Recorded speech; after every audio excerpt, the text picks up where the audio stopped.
ناظرین السلام علیکم۔ ہم نے یہ انتظام پہلے ہی کر دیا ہے۔ حی بن اخطب نے کہا، قبیلہ غطفان اور بنو اسد آپ کے ساتھ ہوں گے، چند اور قبیلے ہماری کوششوں سے آپ کے ساتھ آ جائیں گے۔ خالد کو کیا کچھ یاد نہ آ رہا تھا۔ 3-4 سال پہلے کے واقعات اسے ایک روز پہلے کی طرح یاد تھے۔ اسے ابو سفیان کا گھبرایا ہوا چہرہ اچھی طرح یاد تھا۔ خالد جانتا تھا کہ یہودی اہل قریش کو مسلمانوں کے خلاف صرف اس لیے بھڑکا رہے ہیں کہ یہودیوں کا اپنا مذہب اسلام کے مقابلے میں خطرے میں آ گیا تھا، لیکن انہوں نے ابو سفیان کو ایسی تصویر دکھائی تھی جس میں اسے مسلمانوں کے ہاتھوں تباہی نظر آ رہی تھی۔ دوسری طرف خالد، اکرمہ اور صفوان بن امیہ نے ابو سفیان کو سر اٹھانے کے قابل نہیں چھوڑا تھا۔ ہم آپ کو اپنا سردار تسلیم کرتے ہیں، لیکن آپ یہ تسلیم کریں کہ آپ بزدل ہیں۔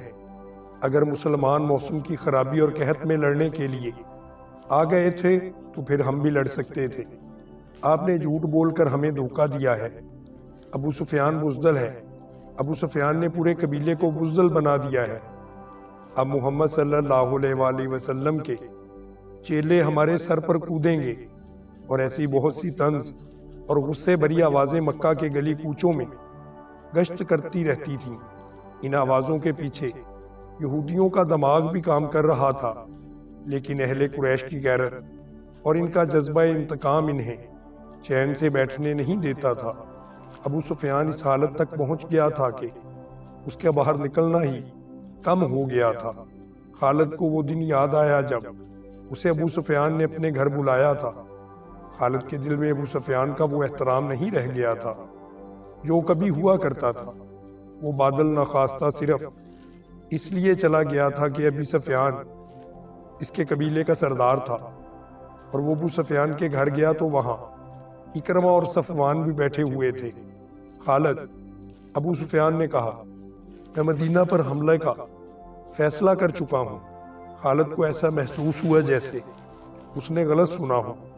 اس نے اکرمہ اور صفوان کی طرف دیکھا۔ ان دونوں کے ہونٹوں پر مسکراہٹ آ گئی۔ ہاں خالد، ابو سفیان نے کہا، جس قدر جلدی ہو سکے لوگوں کو مدینے پر حملہ کے لیے تیار کر لو۔ یہودیوں نے جن قبائل کو قریش کا ساتھ دینے کے لیے تیار کیا تھا، ان سب کی طرف پیغام بھیج دیے گئے۔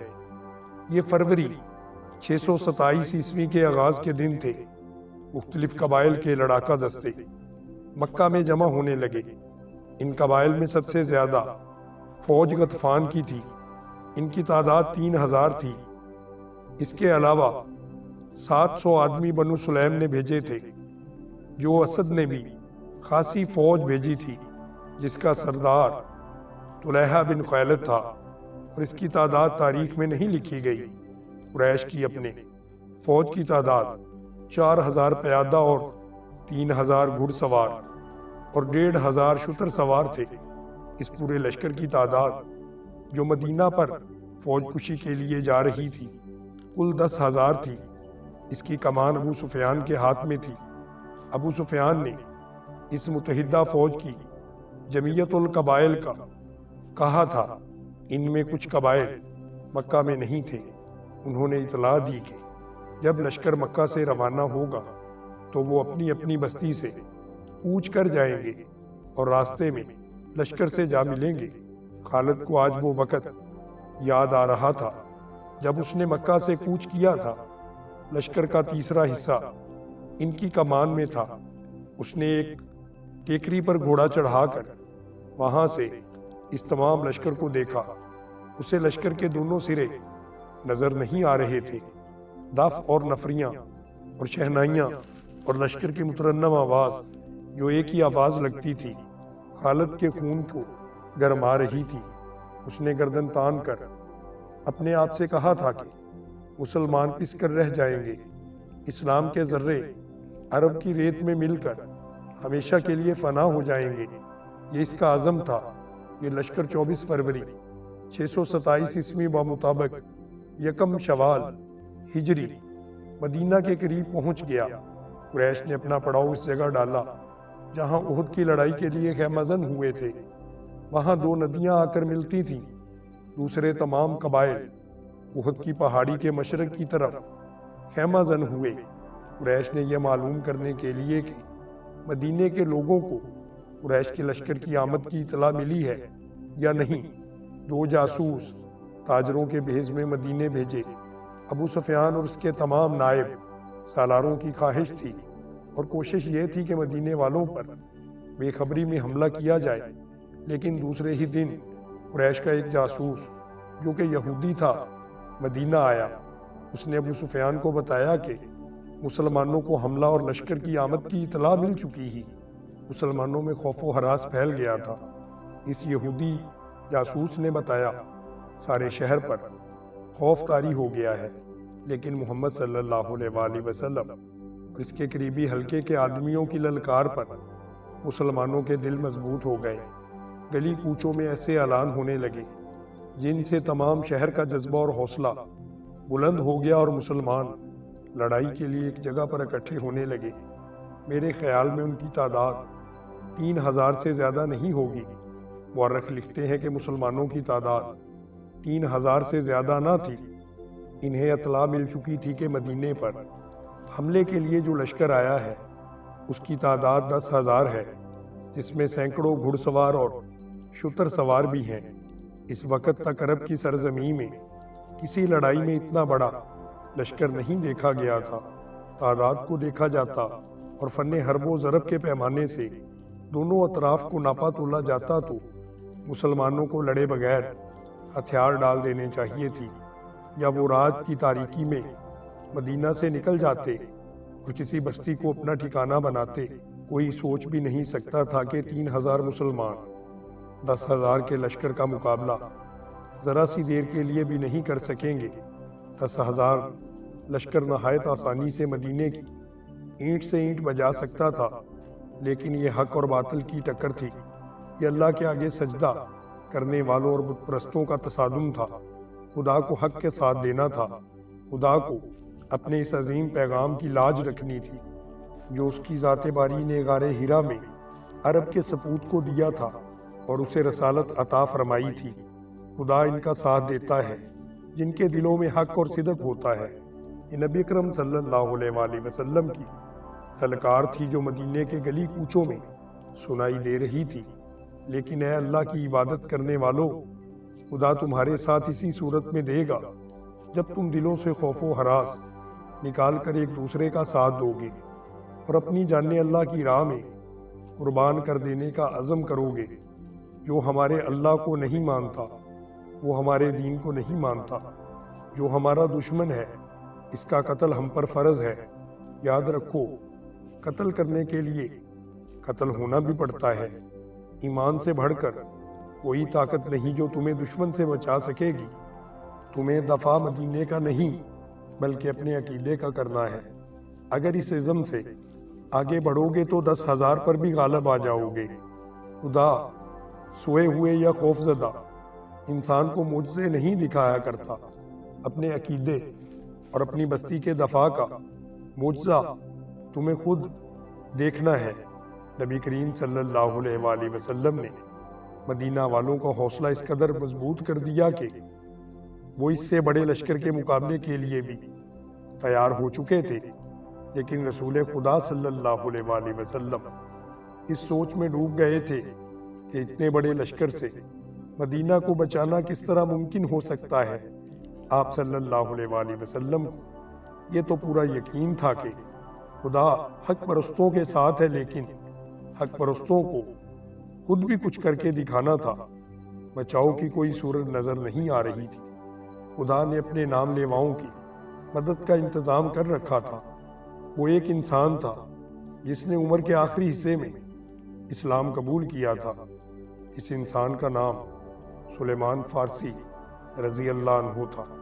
سلیمان فارسی رضی اللہ عنہ آتش پرستوں کے مذہبی پیشوا ہوا کرتے تھے، لیکن وہ شب و روز حق کی تلاش میں سرکردہ رہتے تھے۔ وہ آگ کو پوجتے تو تھے، لیکن آگ کی تپش اور چمک میں انہیں وہ راز نظر نہیں آتا تھا جسے وہ پانے کے لیے ہمیشہ بےتاب رہتے تھے۔ عقل و دانش میں ان کا کوئی ثانی نہیں تھا۔ آتش پرست انہیں بھی اسی طرح پوجتے تھے جس طرح کے آگ کو جب سلیمان فارسی کی عمر بڑھاپے کی دہلیز پھلانگ کر خاصی آگے نکل گئی تو ان کے کانوں میں عرب کی سرزمین کی ایک انوکھی آواز پڑی، خدا ایک ہے اور محمد صلی اللہ علیہ وآلہ وسلم اللہ کے رسول ہیں۔ یہ آواز سلیمان فارسی رضی اللہ عنہ کے کان میں گھر بیٹھے نہیں پڑی تھی۔ ان کی عمر علم کی تلاش میں سفر کرتے گزر رہی تھی۔ وہ تاجروں کے قافلے کے ساتھ شام میں آئے تھے، جہاں انہیں قریش کے تاجروں کے قافلے اور کچھ مسلمان تاجر بھی جایا کرتے تھے۔ قریش کے تاجروں سے سلیمان فارسی رضی اللہ عنہ کو طنزیہ اور مزاحیہ انداز میں بتایا گیا کہ ان کے ایک قبیلے کے آدمی نے دماغ اس طرح چلایا ہے کہ اس نے نبوت کا دعویٰ کیا ہے۔ ایک دو مسلمانوں نے عقیدت مندی سے سلیمان فارسی کو نبی اکرم صلی اللہ علیہ وآلہ وسلم کا عقیدہ اور آپ کی تعلیمات سنائیں۔ سلیمان فارسی رضی اللہ عنہ یہ سب کچھ سن کر چونک پڑے۔ انہوں نے ان مسلمانوں سے کچھ اور باتیں پوچھی۔ انہیں جو معلوم تھا وہ انہوں نے بتایا، لیکن سلیمان فارسی رضی اللہ عنہ تشنگی محسوس کر رہے تھے۔ وہ اتنا متاثر ضرور ہو گئے تھے کہ انہوں نے نبی اکرم صلی اللہ علیہ وآلہ وسلم تک پہنچنے کا فیصلہ کر لیا۔ کچھ عرصہ بعد حضرت سلیمان فارسی رضی اللہ عنہ رسول خدا صلی اللہ علیہ وآلہ وسلم کے مقدس سائے میں جا بیٹھے۔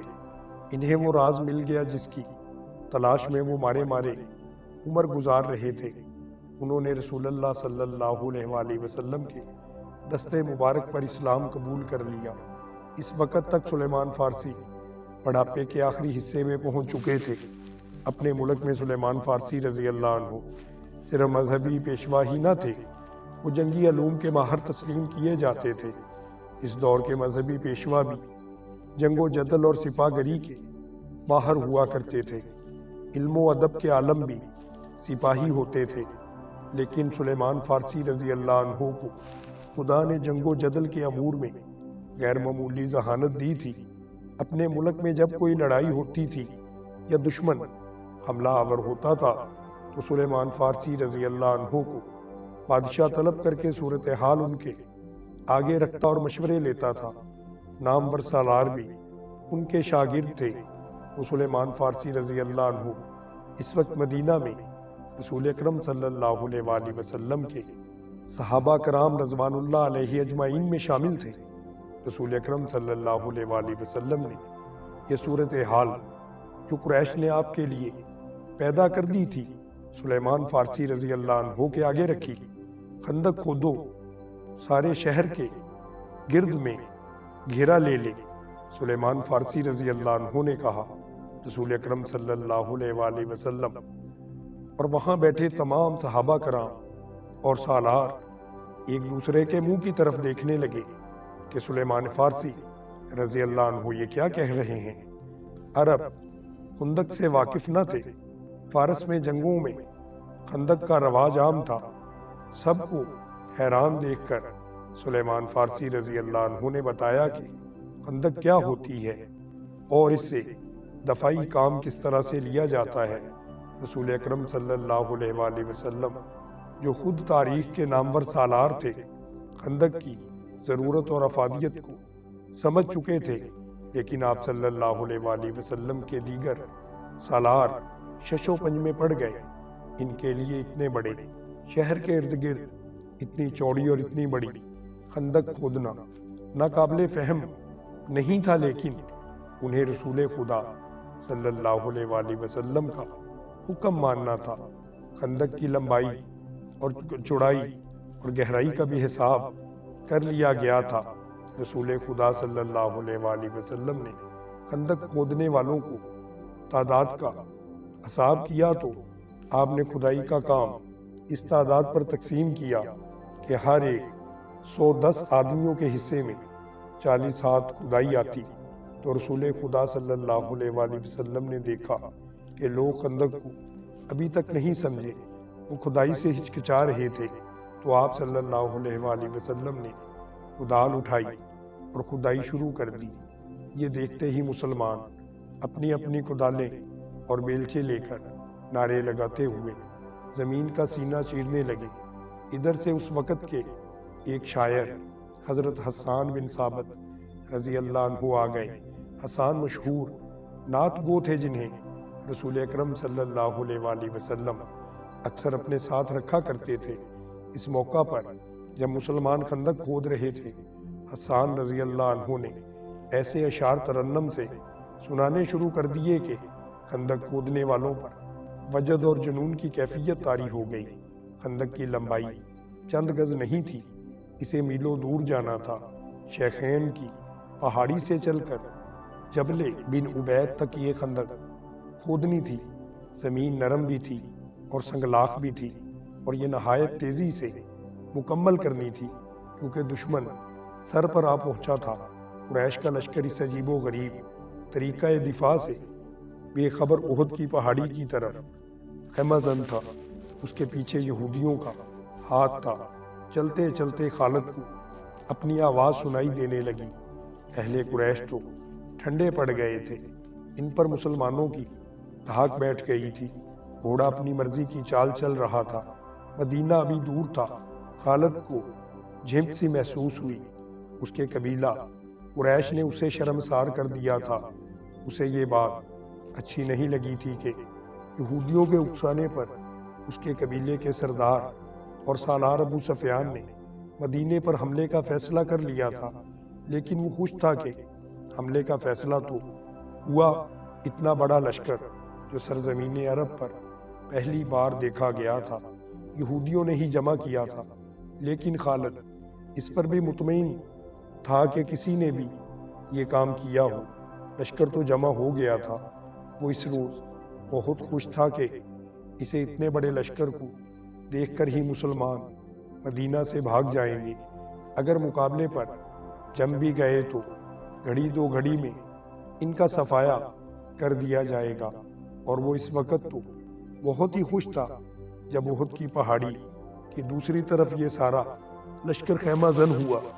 جس صبح حملہ کرنا تھا، اس رات اس پر ایسی ہیجانی کیفیت طاری تھی کہ وہ اچھی طرح سو بھی نہ سکا۔ اسے ہر طرف مسلمانوں کی لاشیں بکھری ہوئی نظر آ رہی تھیں۔ دوسری صبح جب قریش اور دوسرے اتحادی قبائل کے لشکر، جن کی تعداد کوئی 10,000 تھی، خیمہ گاہ سے نکل کر مدینہ پر حملہ کے لیے شہر کے قریب پہنچے تو اچانک رک گئے۔ شہر کے سامنے ایک بڑی گہری خندق کھدی ہوئی تھی۔ ابو سفیان جو لشکر کے قلب میں تھا، لشکر کو رکا ہوا دیکھتا تو گھوڑا سر پر دوڑاتا آگے بڑھتا چلا گیا۔ قریش کے جنگجو کیوں رک گئے تھے؟ ابو سفیان چلاتا جا رہا تھا، طوفان کی طرح بڑھو اور محمد صلی اللہ علیہ وآلہ وسلم کے مسلمانوں کو کچل ڈالو، شہر کی اینٹ سے اینٹ بجا دو۔ ابو سفیان کا گھوڑا جب آگے گیا تو اس نے گھوڑے کی لگام کھینچ لی اور اس کا گھوڑا اسی طرح رک گیا جس طرح اس کے لشکر کے تمام سوار رکے کھڑے تھے۔ اس کے سامنے خندق تھی، اس پر خاموشی طاری تھی۔ خدا کی قسم، یہ ایک نئی چیز ہے جو میری آنکھیں دیکھ رہی ہیں، ابو سفیان نے وسیلی آواز میں کہا۔ عرب کے جنگجو کھلے میدان میں لڑا کرتے ہیں، خالد بن ولید کو بلاؤ، اکرمہ اور صفوان کو بھی بلاؤ۔ ابو سفیان خندق کے کنارے کنارے گھوڑا دوڑاتا لے گیا۔ اسے کہیں بھی ایسی جگہ نظر نہیں آ رہی تھی جہاں اسے لشکر خندق عبور کرتا ہوا دکھائی دے۔ یہ خندق شیخین کی پہاڑی سے لے کر جبل بنی عبید کے اوپر سے پیچھے کی طرف چلی گئی تھی۔ مدینہ کے مشرق میں شیخین اور لاوا کی پہاڑیاں تھیں۔ یہ مدینہ کا ایک قدرتی دفاع تھا۔ ابو سفیان دور تک چلا گیا۔ اس نے دیکھا کہ خندق کے پار مسلمان اس انداز سے گھوم پھر رہے ہیں جیسے پہرا دے رہے ہوں۔ اس نے گھوڑا پیچھے موڑا اور اپنے لشکر کی طرف چل پڑا۔ 3 گھوڑے اس کی طرف سر پر دوڑے آ رہے تھے، جو اس کی قریب آ کر رک گئے۔ وہ خالد، اکرمہ بن ابو جہل اور صفوان بن امیہ کے گھوڑے تھے۔ کیا تم نے ایک نہیں رہے کہ مسلمان کتنے بزدل ہیں؟ ابو سفیان نے ان تینوں سے کہا، کیا تم کبھی اپنے راستے میں رکاوٹ کھڑی کر کے یا رکاوٹ کھود کر اپنے دشمن سے لڑے ہو؟ خالد پر خاموشی طاری ہو چکی تھی۔ آج مدینے کی طرف جاتے ہوئے اسے یاد آ رہا تھا کہ وہ اس خیال سے چپ نہیں ہو گیا تھا کہ ابو سفیان نے مسلمانوں کو بزدل جو کہا تھا وہ ٹھیک کہا تھا، بلکہ خاموش رہ کر وہ اس سوچ میں ہو گیا تھا کہ یہ خندق بزدلی کی نہیں، دانش مندی کی علامت ہے۔ جس کسی نے شہر کے دفاع کے لیے یہ طریقہ سوچا تھا وہ کوئی معمولی عقل والا انسان بالکل بھی نہیں تھا۔ اس نے پہلے بھی محسوس کیا تھا کہ مسلمان لڑنے میں اپنے جسم کی طاقت پر بھروسہ نہیں کرتے، وہ عقل سے بھی کام لیتے ہیں۔ خالد کا دماغ ایسی ہی جنگی چالیں ہمیشہ سوچتا رہتا تھا۔ مسلمانوں نے بدر کے میدان میں نہایت تھوڑی تعداد میں ہوتے ہوئے قریش کو ایک بہت بری شکست دی تھی۔ خالد نے اکیلے بیٹھ کر اس لڑائی کا جائزہ لیا تھا۔ مسلمانوں کی اس فتح میں اسے مسلمانوں کی عسکری دانش مندی نظر آئی تھی، کوئی اور بات بھی تھی۔ خالد اسے خیال آیا کوئی اور بات بھی تھی، کچھ بھی تھا۔ خالد نے اپنے آپ کو جواب دیا، جو کچھ بھی تھا میں یہ نہیں مانوں گا کہ یہ محمد صلی اللہ علیہ وآلہ وسلم کے جادو کا اثر تھا۔ اس کے ہاتھ میں کوئی جادو ہے، ہماری عقل جس عمل یا جس مظاہرے کو سمجھ نہیں سکتی ہم اسے جادو کہہ دیتے ہیں۔ اہل قریش میں ایسا کوئی دانش مند نہیں جو مسلمانوں جیسے جذبے سے اہل قریش کو سرشار کر دے یا ایسی جنگی چالیں سوچے جو مسلمانوں کو ایک ہی بار کچل ڈالے۔ خدا کی قسم ہم اس لیے واپس نہیں چلے جائیں گے کہ مسلمانوں نے ہمارے راستے میں خندق کھود رکھی ہے۔ ابو سفیان، خالد، اکرمہ اور سفیان کہہ رہا تھا۔ پھر اس نے ان سے پوچھا، کیا خندق عبور کرنے کا کوئی طریقہ تم سوچ سکتے ہو؟ خالد کوئی طریقہ سوچنے لگا، لیکن اسے خیال آیا اگر ان کے لشکر نے خندق عبور کر بھی لی تو مسلمانوں کو شکست دینا آسان نہ ہوگا، خواہ وہ کتنی ہی تھوڑی تعداد میں کیوں نہ ہو۔ جن انسانوں نے تھوڑے سے وقت میں زمین اور چٹانوں کا سینہ چیر ڈالا ہے، ان انسانوں کو بڑے سے بڑا لشکر بھی ذرا مشکل سے ہی شکست دے سکے گا۔ کیا سوچ رہے ہو ولید کے بیٹے؟ ابو سفیان نے خالد کو گہری سوچ میں ڈوبے ہوئے دیکھ کر کہا، ہمارے پاس سوچنے کا بھی وقت نہیں ہے۔ مسلمان یہ نہ سمجھے کہ ہم بکھلا گئے ہیں، ہمیں تمام تر خندق دیکھ لینا چاہیے۔ اکرمہ نے کہا، کہیں نہ کہیں کوئی ایسی جگہ ضرور ہوگی جہاں سے ہم خندق کو عبور کر سکیں گے۔ صفوان نے کہا، محاصرہ۔ خالد نے خود اعتمادی سے کہا، مسلمان خندق کھود کر اندر بیٹھ گئے ہیں، ہم محاصرہ کر کے باہر بیٹھے رہیں گے۔ وہ بھوک سے تنگ آ کر ایک نہ ایک دن خود ہی خندق کے اس طرف آ جائیں گے جدھر ہم موجود ہیں۔ ہاں، ابو سفیان نے کہا، مجھے یہی ایک طریقہ نظر آتا ہے جو مسلمانوں کو باہر آ کر لڑنے پر مجبور کر سکتا ہے۔ ابو سفیان اپنے ان 3 نائب سالاروں کے ساتھ خندق کے ساتھ ساتھ تمام تر خندق کو دیکھنے کے لیے جبل بنی عبید کی طرف چل پڑا۔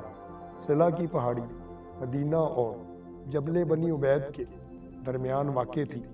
مسلمان اس کے سامنے مورچہ بند تھے۔ ابو سفیان نے مسلمانوں کی تعداد دیکھی تو اس کے ہونٹوں پر طنزیہ مسکراہٹ آ گئی، اور وہ ذرا آگے بڑھا تو ایک گھوڑا جو بڑا تیز دوڑا آ رہا تھا اس کو پہلو میں آن رکا۔ سوار کو ابو سفیان بڑی اچھی طرح پہچانتا تھا۔ وہ ایک یہودی تھا جو تاجروں کے بہروپ میں مدینہ کے اندر چلا گیا تھا۔ وہ مدینہ سے شیخین کے سلسلہ کو میں ہوتا ہوا قریش کے لشکر میں جا پہنچا تھا۔ اندر سے کوئی ایسی خبر لائے ہو جو ہمارے کام آ سکے؟ ابو سفیان نے پوچھا اور کہا، ہمارے ساتھ ساتھ چلو اور اتنا اونچا بولتے چلو کہ میرے یہ تینوں نائب بھی